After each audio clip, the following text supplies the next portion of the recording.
यशवंत, ये इसका मतलब ये जो थ्योरी चल रही थी कि ये क्लोज नहीं आएगा रिजल्ट, जो भी पार्टी जीतेगी एक तरफा जीतेगी, बड़ा जीतेगी, और आम आदमी पार्टी तो जीतती ही आई है दिल्ली में। भाई लोकसभा विधानसभा दिल्ली हमेशा निर्णायक ही वर्डिक्ट देती है, एक तरफा देती है। इस बार वो बदलने वाला है क्या?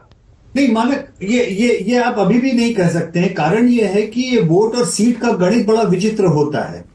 आप बहुत कांटे की टक्कर में कोई पार्टी 1% वोट भी आगे है, वो एक तरफा जीत भी हासिल कर सकती है, कोई ऐसी बड़ी बात नहीं है।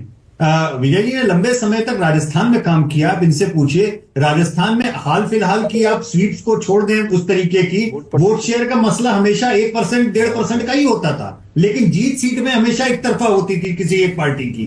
तो ये एक अलग मसला है कि सीट में वो कैसे कन्वर्ट होगा। मैं एग्जैक्टली इसीलिए मैं सीटों वाले मसले पे नहीं जाता हूं, क्योंकि हमको मालूम है कि वो मसला बड़ा मुश्किल होता है। तो मैं ऐसे पूछता हूं, फिर इसका मतलब वोट प्रतिशत के हिसाब से इस बार आपको लग रहा है कि बहुत कांटे की टक्कर होने वाली, क्लोज होगा, बहुत कांटे की टक्कर होगी। लेकिन उसमें एक चीज ध्यान रखिए, जैसे अभी आपके यहाँ पे दोनों साइड में बैंड चल रहे थे, उसमें अलग अलग इलाकों के टर्नआउट का आपने जिक्र किया। हाँ।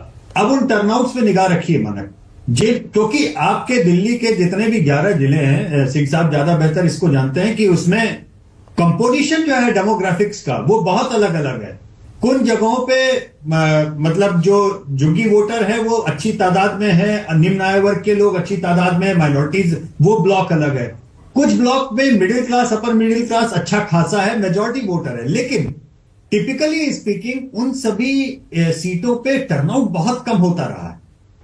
सिंह साहब की पार्टी की समस्या ये रही है कि इनका वोटर दरअसल ऐसा नहीं है कि बहुत बड़ी तादाद में दूसरी पार्टी को कभी भाग जाता है। ठीक है, दिल्ली में हमने देखा है आम आदमी पार्टी और कांग्रेस के बीच में पेंडुलम का स्विंग होता रहा है, क्योंकि लगभग 1/3 दिल्ली मानक ऐसी है जो अरविंद केजरीवाल और नरेंद्र मोदी दोनों की फैन है। ये हमने देखा है दिल्ली में, ये सच्चाई है।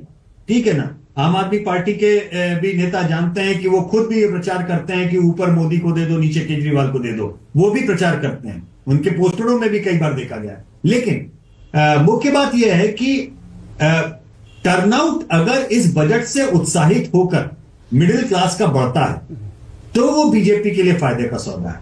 अदरवाइज सिंह साहब के वोटर या तो बीजेपी को वोट देते हैं या नाराज होकर घर बैठ जाते हैं।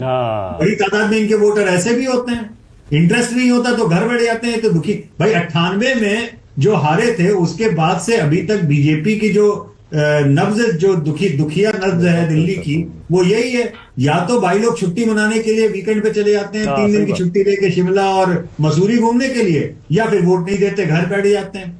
तो ये आज आप देखिए बहुत ध्यान से टर्नआउट के फिगर की कौन से किन इलाकों में टर्नआउट कितना हुआ है, और उसमें वेरिएशंस दिखेंगे आपको। ये बहुत महत्वपूर्ण है आपको जानना कि आपको टर्नआउट में अलग अलग इलाकों में वेरिएशंस दिखेंगे। ठीक है, ओके। अब विनोद जी एक बात बताइए।